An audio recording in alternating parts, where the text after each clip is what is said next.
고흐라고 하는 미술을 아시죠? 고흐 이분이 네덜란드 출생이고 독일 교회 개신교 목사인 아버지를 두셨습니다. 고흐는 삼남 삼녀 중에 이제 그 가족으로 살았는데 고흐의 꿈은 성직자가 되는 것이라고 했습니다.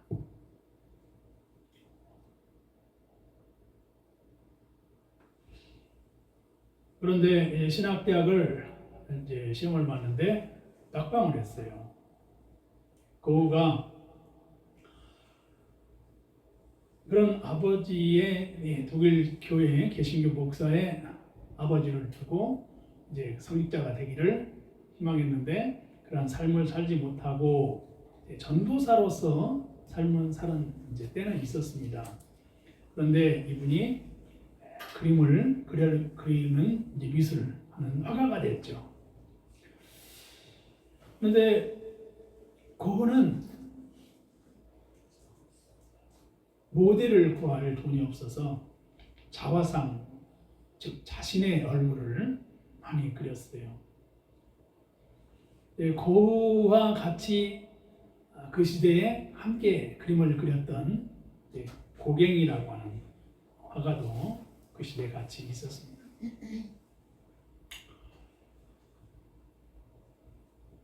고흐가 그렸던 그림, 유명한 그림들이 많이 있지만 해바라기라고 하는 그림이 있습니다. 노란 이제 색의 해바라기. 이 한 화가가 유명한 이제 화가가 되고 일대기의 그림을 그리고 그런 삶을 살아갈 때 그 삶은 외롭고 고독하고 그리고 힘겨운 인생을 살았습니다. 그리고 그의 인생에서 또 길을 자르는 이러한 이해할 수 없는 행동을 하는 일도 있었습니다. 그런 고흐의 삶, 화가의 한 인물을 생각하면서 삶이 고생이고 외롭고 그리고 홀로 살아가는 그 힘겨운 싸움을 하는 이러한 삶을 살아가게 되는 것을 보게 됩니다. 그런데 고흐가 평생에 그렸던 작품들이 후대의 많은 사람들에게 유명한 이제 그림으로 이제 알려지고 또 많은 사람들이 고흐를 유명한 훌륭한 이제 화가로 인정을 하게 된 것을 보게 됩니다.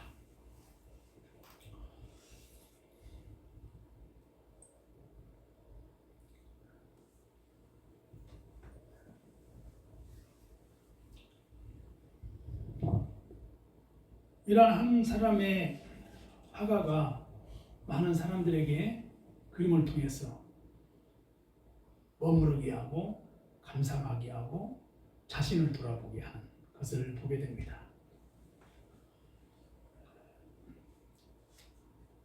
교회에 예수님의 성화를 많이 붙이죠. 예수님의 성화 중에서 기도하시는 예수님, 그 겟세마네 동산의 바위에서 기도하신 예수님의 그림을 보고 예수님을 닮아가는 예수님과 같이 기도하는 삶을 살아가야지 이런 생각들을 하게 되지 않아요? 신앙생활을 우리가 하면서 기도 생활을 합니다. 기도는 그 누구를 위해서 기도하는 거죠. 타자를 위해서 기도하는 거죠.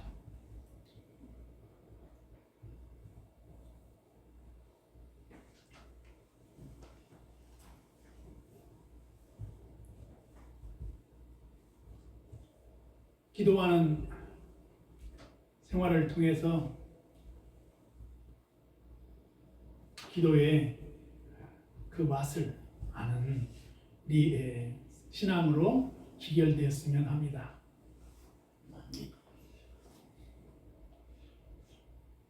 어떻게 신앙생활을 했는가?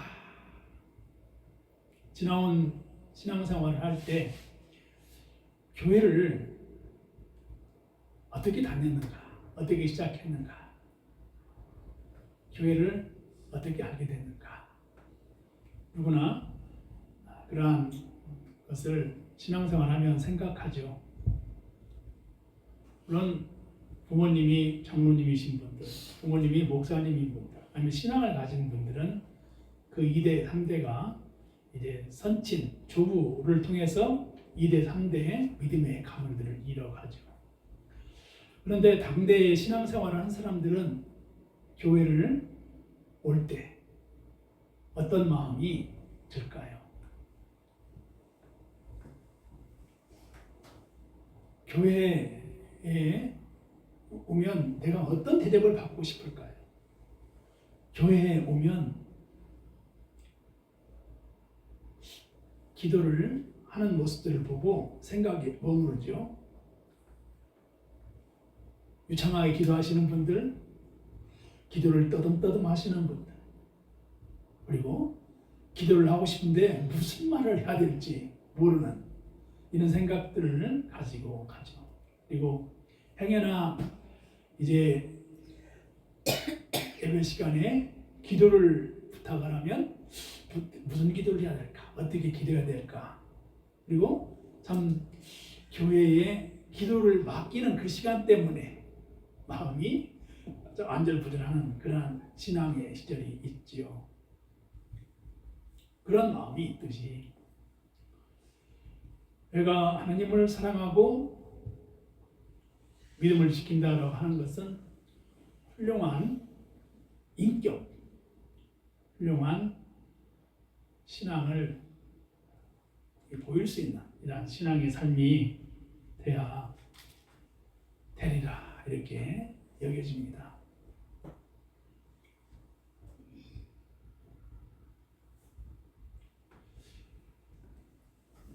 겨울에 눈이 내릴 때입니다. 지난 때 그 겨울이었어요. 젊은 청년 시절이었어요. 책상에 앉아서 책을 보다가 기침이 나왔습니다. 그런데 기침이 나왔는데 책에 피가 이렇게 기침 속에 방울방울 있는 거예요. 아니 어떻게 기침을 했는데 피가 방울방울 있지? 그런 생각을 했습니다. 그런데 기침이 또 나왔어요. 그런데 손에 보니 피가 손에 가득 있는 거예요. 그래서 그 모습을 사람들에게 보여주고 싶지 않았어요. 가족들에게 보여주고 싶지 않았어요. 무섭고 두려웠어요. 그래서 이불을 둘러쓰고 그냥 이렇게 뭉클이고 있었어요.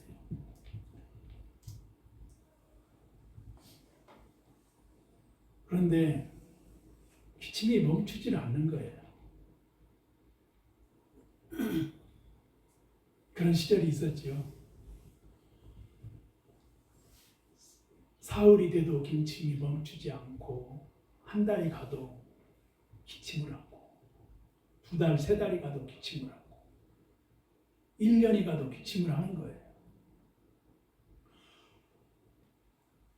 그래서 병원에 가서 이제 그 엑스레이를 찍어보니 결핵이라고 그래요. 그래서 병원에서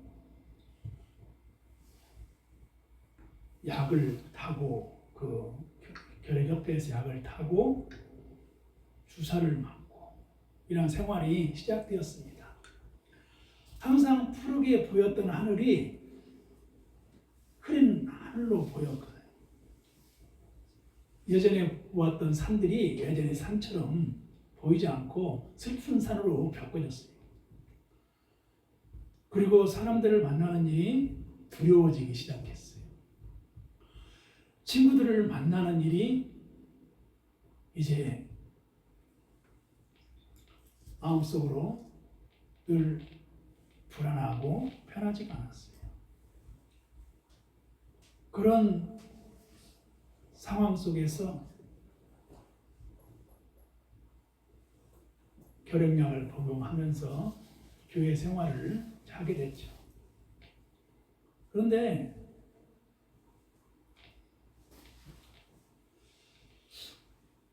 그런 생활하면서 항상 기도할 때 간절했어요. 하나님, 이 병을 고쳐주시면 주의 일을 하겠나이다. 그리고 주님 살려주시옵소서. 기도가 살려주시옵소서예요. 부자가 되게 해주세요. 직장 다니게 해주세요. 아니면 돈을 많이 벌게 해주세요. 이런 기도가 아니에요. 젊은 청년 시절에 하나님 살려주세요. 하나님께 살려주시면 주의 일을 하겠습니다. 그리고 사람들을 이제 만나는 것이 두렵고 불안하고 그래서 기도하러 산에 갑니다. 그래서 산을 올라가면서 그 기침을 하는 그 몸을 부여잡고 산에 올라가서 기도합니다. 그리고 하나님께 살려주시옵소서. 살려주시면 주의 일을 하겠습니다. 이렇게 기도했어요. 그랬죠. 그런데 이러한 그 혼자 청년 시절에 기도를 이제 했는데 가족 중에 자녀들이 어머니 이제 아버지가 계시는 그런 행복한 삶을 살았다가 아버지가 먼저 하늘나라에 가시고 나서 3남 3녀 중에 자녀들이 이제 4명이 자녀들이 이제 집에서 기침을 하기 시작하는 거예요. 피를 막 쏟고 기침을 하고 단란했던 가정이 풍지박산이 났어요. 그래서 가정에서 예배를 드리기 시작했어요. 매일매일 가정에서 기도를 했어요. 예배를 드렸어요. 기도는 돈을 많이 벌게 해주세요. 취직이 되게 해주세요. 부자가 되게 해주세요. 좋은 대학에 가게 해주세요. 라고 하는 기도가 아니에요. 하나님 살려주세요. 주님께 살려주시면 주의 하겠습니다.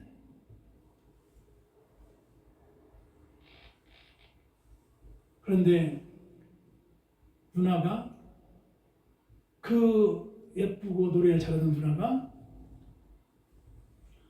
점점 여의어가는 거예요. 그리고 몸을 웅크리고 기침을 하고 가정이 어둡고 우울하고 가정이 웃음을 잃어갔어요.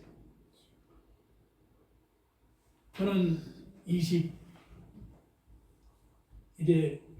5년 때는 이제 여기 교회에서 이러한 나의 지나온 삶에 내가 왜 목회를 했는가 라고 하는 이야기를 처음 이렇게 합니다.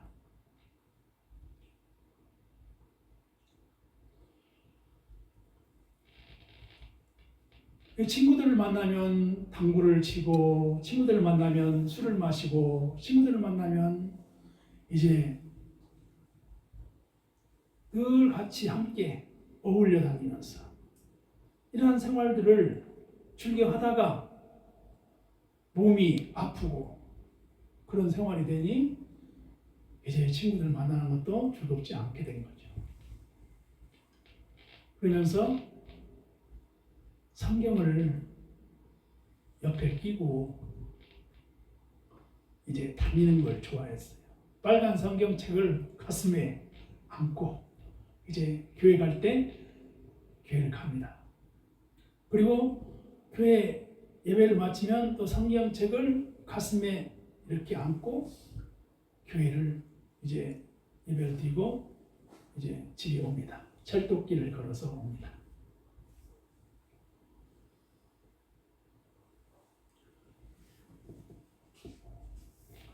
그런데 집에 가족들이 몸이 아프고 기침을 하고 그렇게 힘들어하는 그러한 상황을 이제 보면서 기도는 하나예요. 하나님 살려주시옵소서. 살려주시면 주의 일을 하겠나이다.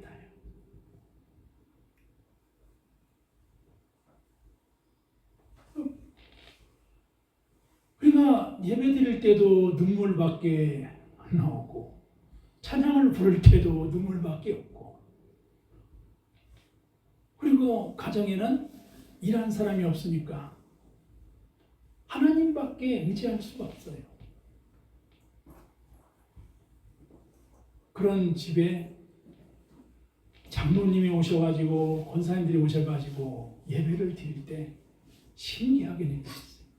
아니 그렇게 어려운 이러한 가정에 장로님, 권사님들이 오셔가지고 예배를 드리고 기도를 하시는 걸 보고 의아했어요. 친척들이 다 떠나가 버렸는데 사람들이 다 떠나가 버렸는데 아버님이 지어놓으신 그 한옥집에 집은 한옥집을 지었는데 방이 7개 그러니까 넓지만 방들이 있었는데 다 떠나가 버려요. 그런데 그렇게 기도하시는 분들이 너무 마음속으로 고마웠어요. 그리고 예배당에 가서 예배를 드리는데 찬양대들이 노래를 부르는 모습들이 너무나 아름답고 너무나 그 찬양에 마음이 편해지고 그랬어요. 눈 내리는 겨울날 이제 난로를 교회 안에다가 여러 군데 피워놨습니다. 그러면 그 난로불이 따뜻해요. 어디에서 이렇게 느낄 수 없는 따뜻한 이러한 교회의 따뜻한 이러한 마음이 교회에서 느꼈어요. 그리고 말씀을 들을 때 그 말씀을 들으면서 신앙생활을 하게 된 거죠.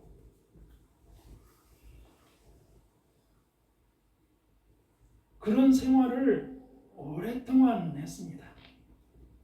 산에 올라가서 기도하고 또 예배드리고 그랬어요. 목회를 해야 되겠다는 생각은 이만큼도 없었습니다. 목사가 되겠다는 생각은 이만큼도 없었어요. 선교사가 되겠다 어떤 그런 시절에 비전이나 이런 것은 없었어요. 그냥 주님 살려주시면 주일 하겠습니다. 그냥 기도가 다른 기도가 없어요. 그렇게 힘들고 어려울 때 집에 웃음이 없어요. 우울해요. 어려워요. 그런데 이모부가 오셔가지고 형구가 영화 보러 가자. 무슨 영화예요? 인디아나 존스. 영화를 보러 갔는데 영화 한 편 보고 마음이 환기가 돼요. 그리고 그분이 그렇게 고마운 거예요. 영화 한 편 보라고 해주는 분이 너무 고마운 거예요. 우리가 신앙생활을 한다는 것은 내가 배부르고 모든 조건이 갖췄을 때 교회 생활을 하기는 쉽지 않아요.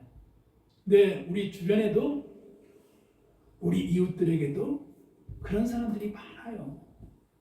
지금도 그런 사람들이 있습니다. 육신이 연약해서 아무도 만나고 싶지 않고 아무도 찾아보고 싶지 않고 또 친구들이나 사람들이 우리 집에 오는 거 나를 만나는 것이 두렵고 불안하고 그래요. 근데 그 마음속 깊은 곳에서는 보고 싶어요. 만나고 싶어요. 나도 사랑받고 싶어요. 그런 마음이 있죠.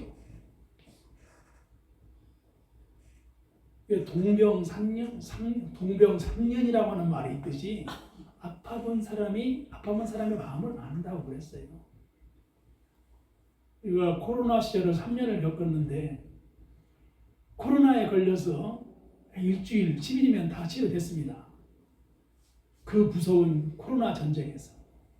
그런데 그러한 몸이 이렇게 아프고 재발하고 그러한 시절이 5년이었어요. 5년 동안 이렇게 그런 시절을 보내니 모든 꿈이 다 내려지는 거야. 내가 사회생활을 할 수 있을까? 내가 취직하면 사람들과 어울릴 수 있을까? 이런 생각이에요. 그런 가운데 매달릴 것은 주님밖에 없었어요. 주님, 살려주시면 주의를 하겠습니다. 그런데 그러한 기도 가운데 많은 형제님, 자매님들이 기도해 주셨어요. 목사님이 기도해 주셨어요. 사모님이 기도해 주셨어요. 장로님, 권사님들 많은 힘들고 아파하고 고생하고 어려운 사람들이 기도해 줬어요. 그 기도가 지금도 잊혀지지를 않아요. 내가 힘들고 어려울 때 기도해 줬던 사람들이 눈에 선해요. 그래서 이 세월이 그렇게 오래 지나도 그 아프고 병들고 실패하고 좌절하는 사람들 보면 그들 마음이 참 힘들고 고달프고 아프겠다 이런 마음이 들고 그분들을 위해서 기도하는 삶을 살아야 되겠다. 그 마음이 변치 아니해야 되겠다. 이런 마음을 늘 갖고 살아갑니다. 예수님께서도 의인을 위해서 온 것이 아니라 죄인을 위해서 왔다고 말씀하셨는데 오늘 11월 마지막 주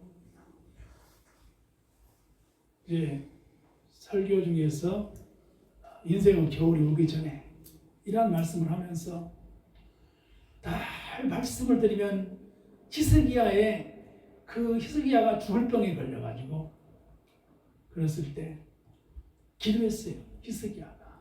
그러니까 내 생명을 15년을 더 연장하겠다. 이런 응답을 그런 말씀들이 은혜로운 거예요. 그런 말씀들을 믿고 정말 그 신락 같은 믿음으로 기도하는 거예요. 그런데 그 집사님들 또 많은 신앙을 같이 했던 분들 노동하시는 분들 그런 많은 분들을 하나님은 만나게 해주셨어요. 그런데 늘 따뜻한 사랑과 은혜의 기도를 해주셨어요. 그런 사람들이 셀 수 없이 많았어요. 그리고 기도는 이제 하나님께서 살려주시면 주의를 하겠습니다. 이렇게 해서 신학을 공부하고 뜻하지도 않고 생각하지도 않는 전도사 생활을 했습니다. 근데 전도사 생활을 했는데 한 달 됐는데 너무너무 힘든 거예요. 왜 이렇게 힘들지? 주일날인데 사람들이 한 100여 명 모이는 교회인데 너무너무 힘든 거예요. 전도사님인데 교육전도사님인데 아이들도 많고 청년부들도 있고 그런 데를 다 맞는 일을 하고 앞에서 찬양을 인도하는데 너무 힘든 거예요. 전도사를 시작했는데 한 달 됐는데 근데 교회에 저쪽 교회 정원의 한쪽에 작은 방이 있어요. 주일날인데 사람들이 그렇게 많이 오고 가는데 그 방에 가서 점심을 먹고 누워 있었어요. 그런데 누워 있는데 갑자기 담임 목사님이 문을 벌컥 열었어요. 주일날 예배드리는 교육전도사가 예배실에서 일을 하고 안내를 하고 사람들이 찬양을 가르치는 성가치를 해야 될 사람이 누워있는 거예요. 그걸 딱 보고 그냥 문 닫고 그냥 갔어요. 그리고 3개월째 밤이 어스름한 때 저를 불렀어요. 사람들이 전도사를 내보내지 않으면 우리가 성가대들이 다 그만두겠다. 그런 거예요. 성가대원들 20명인데 너무너무 몸이 힘들고 어려운 거예요. 그래서 병원에 가봤어요. 병원에 갔더니 결핵이 재발했다는 거예요. 그래서 또 약을 먹기 시작하는 거예요. 하나님한테 기도해요. 다른 기도가 없어요. 하나님 살려주시옵소서. 살려주시면 주의를 하겠습니다. 그래서 담임 목사님이 부서를 청년부, 중고등부, 주일학교 다 맡긴 것을 이제 성가대까지 다 그만두고 교회를 떠나라고 하는 거예요. 교회를 나가라고. 너무너무 마음이 무거운 거예요. 친구는 다 떠나버렸어요. 교회도 이제 버림받게 됐어요. 뭐 할 데가 없는 거예요. 의지할 분은 오직 하나님밖에 없어요. 주님, 기도합니다. 살려주시옵소서. 주의하겠습니다. 그렇게 어렵게 해가지고 이제 그 전도사 생활도 1년 하고 교회에서 잘렸어요. 버틸 수가 없는 거예요. 몸이 아프고 힘드니까. 뭐 할 때도 없고 불러주는 데도 없고. 그러한 가운데에서 홀로 산에 올라가서 기도하고 또 기도원 가서 기도하고 이런 생활들이 시작됐습니다. 그런 생활들이 5년이라고 하는 세월, 한참 피가 끓는 그 피가 끓는 시절에 이렇게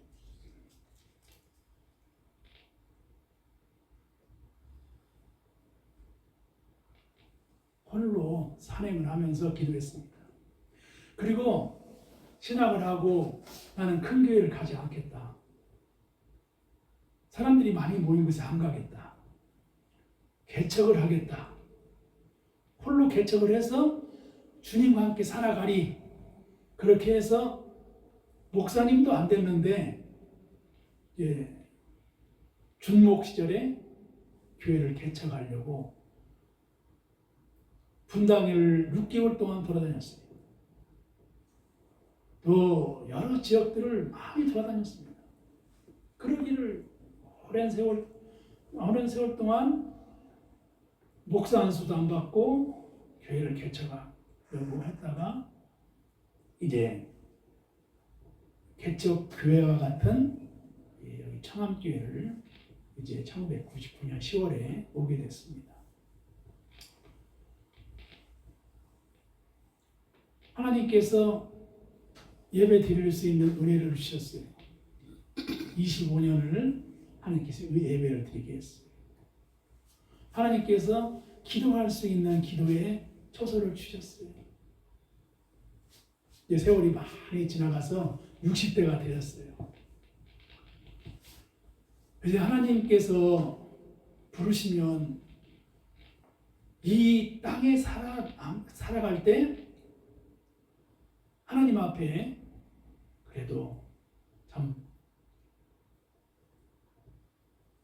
풍성하고 넉넉하고 많은 사람들에게 받았던 사랑을 나눠주고 이런 사랑을 베푸는 그런 삶을 살아가야 되지 않겠는가 이런 마음이 드는 거예요. 근데 지금 보면은 우리가 우리 주변이나 이렇게 보면 하나님을 안 믿고 살아가는 사람들이 많아요. 교회를 안 오는 사람들 많아요. 마음속으로 이제는 그분들을 이제 참 예수의 사랑으로 기도해드리고 싶다. 예수의 사랑으로 그분들이 믿음 생활을 했으면 좋겠다. 이런 마음으로 혼자만의 생각으로 가득 차 있습니다.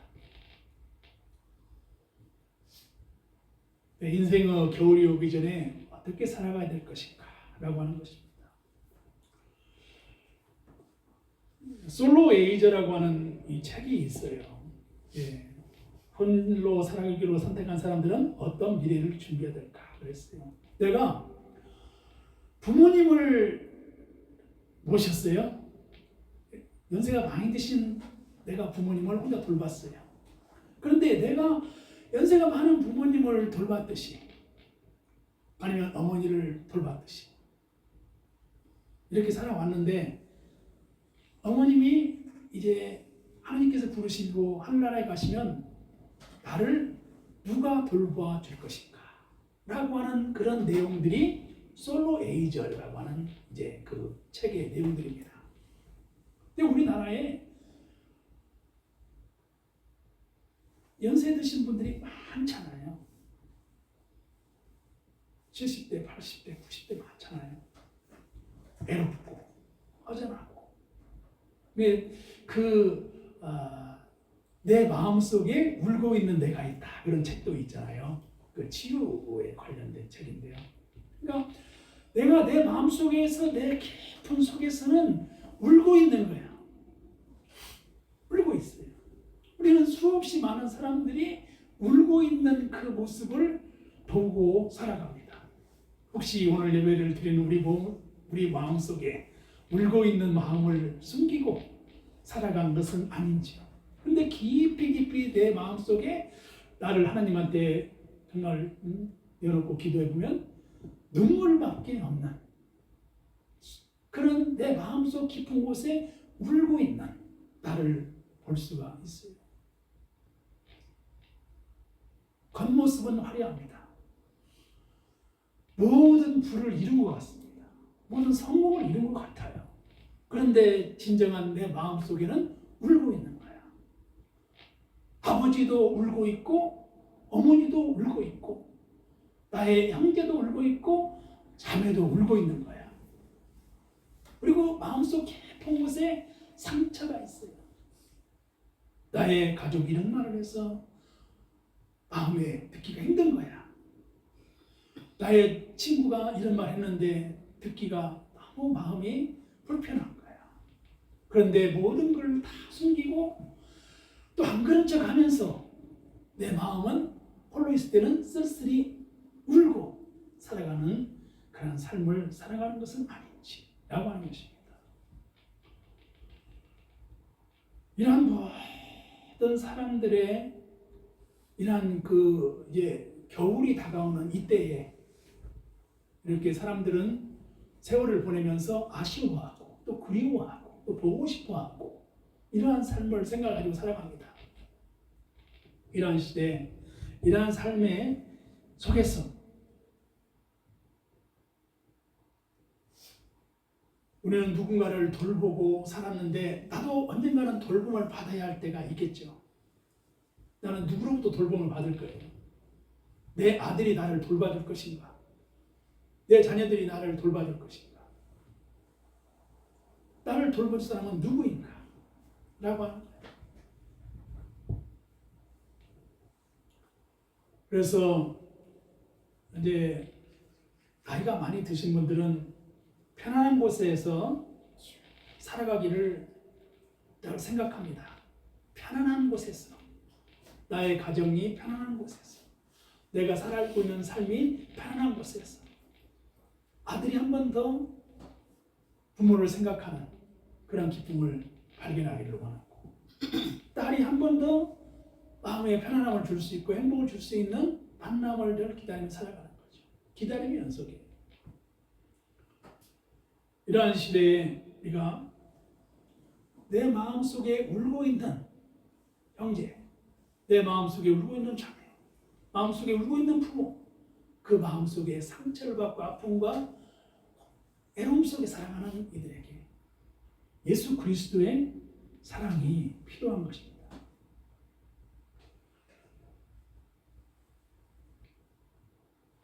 우리의 허물을 용납해 주시는 그 사랑으로, 내가 사랑을 받았던 그 사랑으로 사랑을 나눠줘야 된다는 거죠.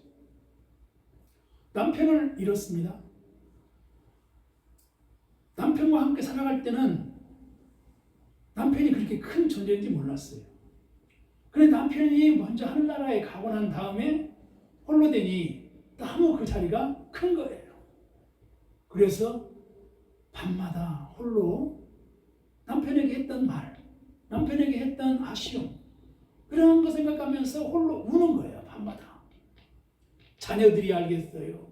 친구들이 알겠어요. 친척들이 알겠어요. 그 마음속에 늘 우는 거야. 그래서 차를 마시고 바닷가를 보면서 말을 한마디 하면 눈물이 글썽이고, 말을 한마디 하면 눈물을 글썽이고, 말을 한마디 하면 또 눈물을 글썽이고 코로 훌쩍거리는 모습을 보았어요. 얼마 전에. 그러면서 이런 말을 했습니다. 좋은 생각을 많이 하세요. 아름답고 행복한 생각을 많이 하세요. 어떤 이루가 할 수 없는 이러한 마음이 하나님께서 어떻게 이루를 해드려야 되는가라고 하는 것이죠. 네, 그런 분들이 우리 이웃과 주변에는 너무너무 많은 거예요. 다들 어찌 보면 화려한 것 같고 행복한 것 같고 부를 이룬 것 같고 성공을 이룬 것 같은데 대화를 하면 울고 있는 석 사람이 있다는 거예요. 인생의 겨울이 오기 전에 따뜻한 마음으로 손을 한번 잡아주고 따뜻한 밥을 함께 먹는 거, 이게 참 소중한 일이라고 하는 거죠. 우리 교회 믿음, 신앙, 이 삶에 있어서 내가 받은 은혜가 무엇인가? 내가 받은 사랑이 무엇인가? 라고 하는 것을 하나님 앞에 생각하면서 내 인생을 하나님 앞에 아니면 사람들 앞에서 훌륭한 인격으로 덕을 베풀면서 아니면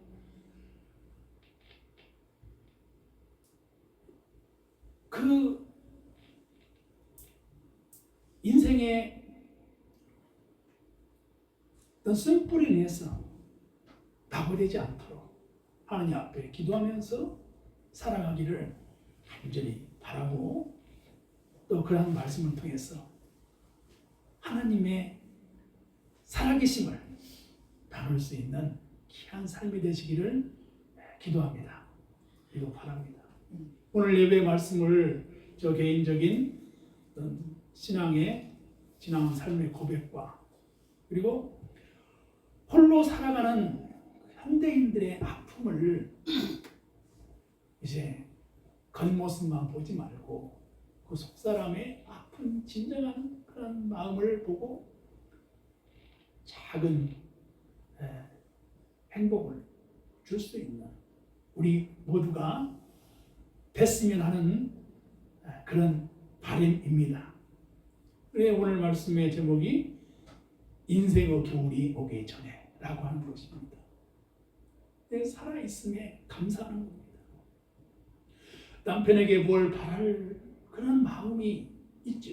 아내에게 뭘 바랄 마음이 있겠죠.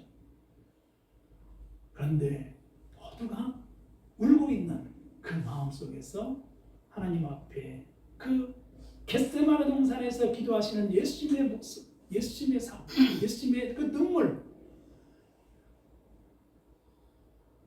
내 뜻대로 마옵시고 아버지 뜻대로 하옵소서 하면서 아버지의 뜻대로 사는 그 삶을 순종하면서 사랑으로 십자가를 지는 생명을 살리는 그런 여생이 되는 위대한 신앙의 여정이 되시기를 주님의 이름으로 축원하며 축복합니다.